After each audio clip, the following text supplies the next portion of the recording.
Rage beats have been around for a while. You can trace it back to beats like Woke Up Like This, no, baby, smoke so much, don't need some vice. or I Serve the Bass. Dark synths, distorted 808s. But it wasn't until Yeat and his producers came through where rage beats really blew up. In this video, I'm going to show you the formula that Yeat and his producers used to make these rage tracks and how you can implement these same techniques in your beats. Sound selection is so important. I found this one lead inside bnyx. Sounds absolutely perfect for this rage type beat. You also have synths like these, and massive wide synths like these. There's a lot of similarities between rage beats and EDM tracks. So if you're wondering which type of plugins and sounds to use, if you go and find some which are perfect for EDM tracks, there are plugins like Serum, bnyx, and some others I'll put on the screen. I'm going to start by increasing the BPM to about 155. That's pretty common for a lot of rage beats that are super high energy. I'm going to start with a chord progression that's going to carry the vibe of the whole track. I have my scale highlighting set to C# minor. If you go into view and scale highlighting, you can select whichever scale you want. I'm going to start by building a chord. I want it to be a really strong first chord.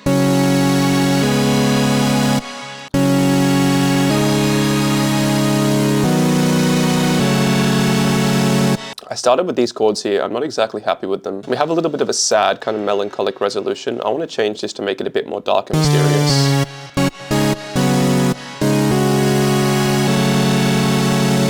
I think that's a really great start. I'm going to grab a bass line.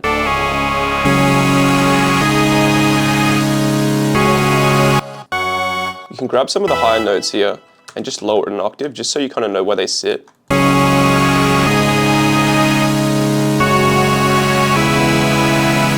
I think slides are really important in rage tracks. It sounds really good when the chord slides. You can have arpeggios.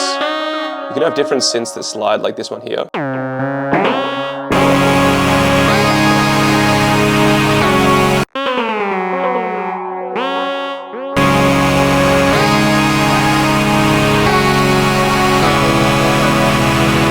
And that slide adds so much to it. I might actually change this note here.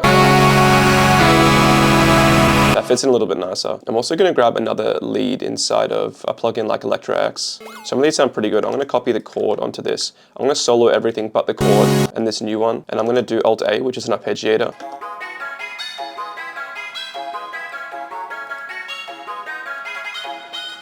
I have this arpeggio here. I'm just going to lower, whenever there's a double note, I'm going to lower it an octave. Just, it sounds a teeny bit weird when it's doubling up on the notes there. And then with just the chords and the arpeggio, sounds pretty good.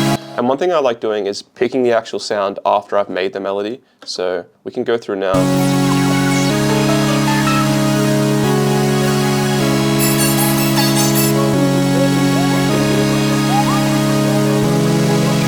That sounds really good how it blends into the background. If we add the arpeggio on bass line.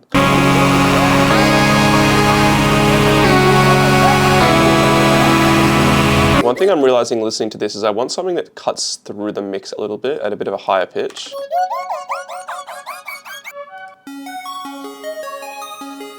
I think that sounds a little bit better. I want something that can be kind of like the lead.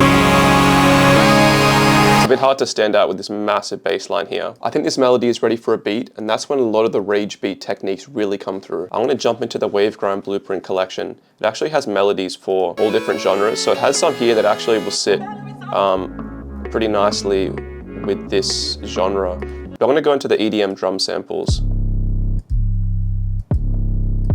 You can also go into the hip hop section and there'll be lots of really good hip hop samples which will fit this genre nicely. I'm going to grab a clap, crash, grab some different sound effects here, hi-hat sample, punchy kick here.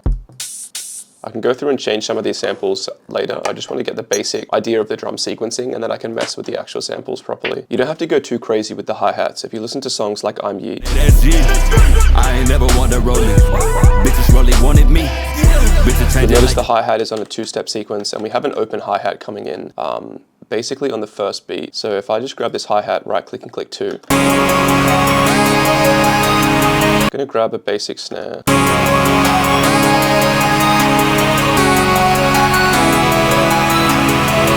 have this snare here. I'm going to lower the volume and the pitch of this fill snare. Just duplicate this across so it's longer. I'm going to create an energetic kick sequence.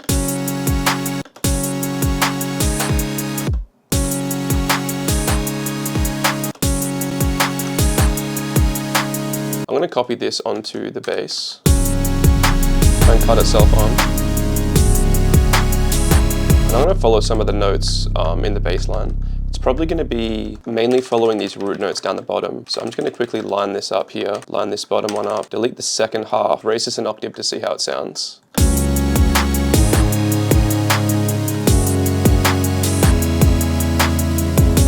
I'm going to move this back so it sits in line with the chord change here.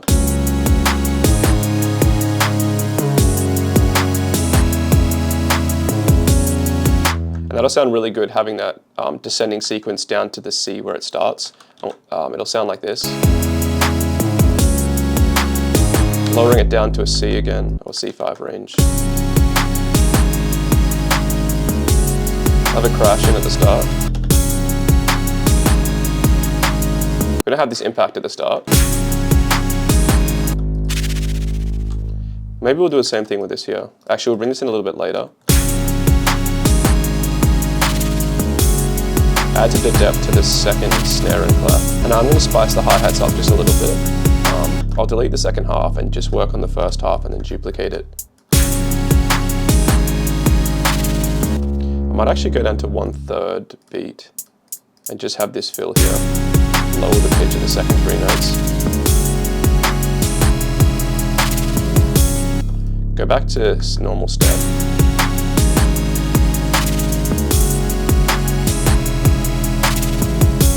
And just duplicate this. I'm going to lower the pitch as well, down to a B. I feel like it fits a little bit better. And now we have one of the most important steps, which is actually mixing this. I want to select everything, go into a mixer track and do Control-Shift-L. And then I'm going to go through one by one and mix this. As you can see, it's really loud, this main chord. And it's probably going to overtake everything. So I'm going to add an EQ. Remove some of that low end. We are cutting out some of those lower notes. We'll bring that back in with the bass line in a second.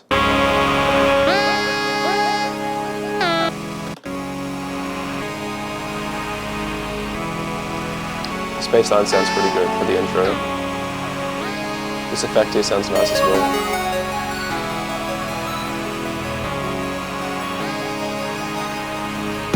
Bring the kick in.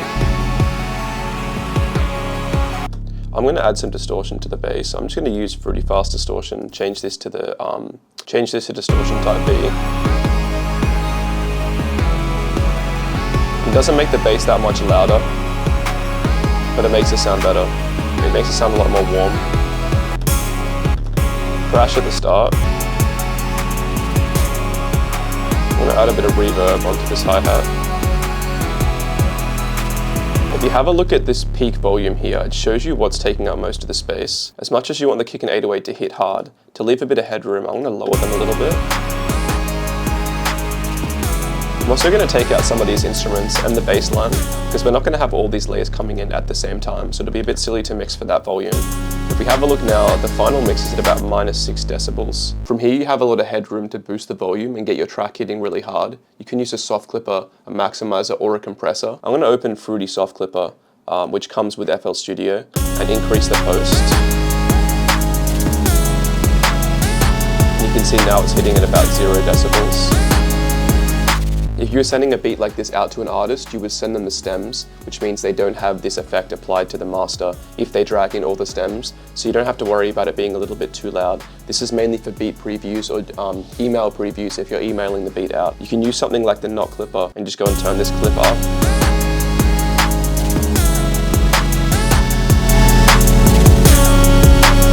You can absolutely crank it if you really want to get that signature, absolutely massive sound.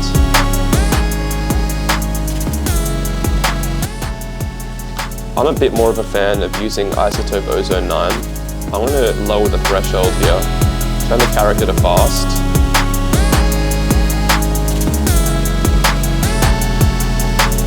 And this is a very decent place to start with this beat. I'm gonna go and quickly arrange it so it's ready to go. I'm gonna place down this pattern, right click and click S, which is gonna split it, and then just grab everything here and move it into the playlist. And then we can start arranging this track. The arrangement is pretty important for rage beats, as I'll show you in a second. I'm gonna remove everything at the start. This is what it sounds like for the intro. With all the layers coming in, we have the verse coming in with the beat. We then bring in some of the percussion 8 bars later. I'm gonna do a cool kind of effect here for this drop, which you would have noticed in a lot of hyper-pop beats. I'm gonna crop everything at the very start of this. Move the kick forward slightly. What I want is a bit of an impact. We're gonna trim this, we're gonna shorten this, and we have this impact here. And I'm gonna halve it again and duplicate it. Okay, we're gonna wanna go shorter. And we're gonna bring something like this in right before the actual beat comes in. So I'm gonna just drag this back and see how it sounds to start.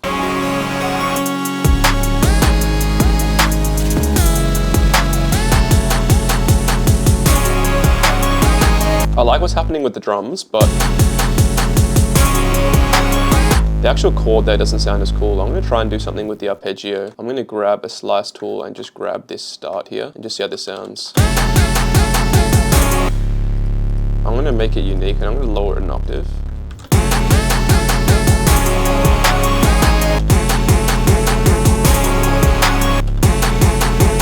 I'm gonna make this hi-hat unique and just make this a kind of hi-hat roll.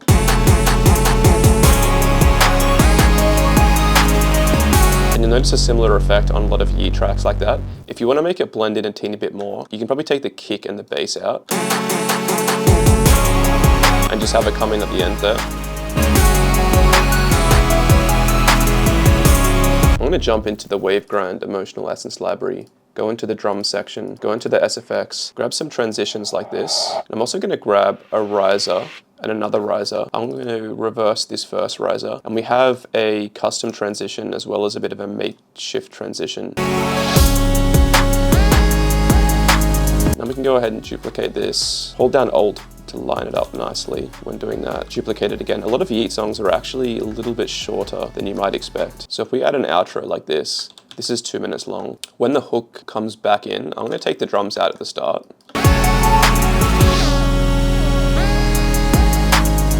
I'm going to bring the clap and snare in slightly earlier than the hi-hats.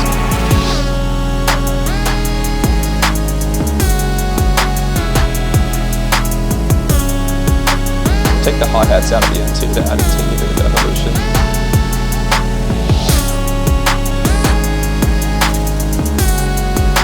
And then we have this drop here coming up.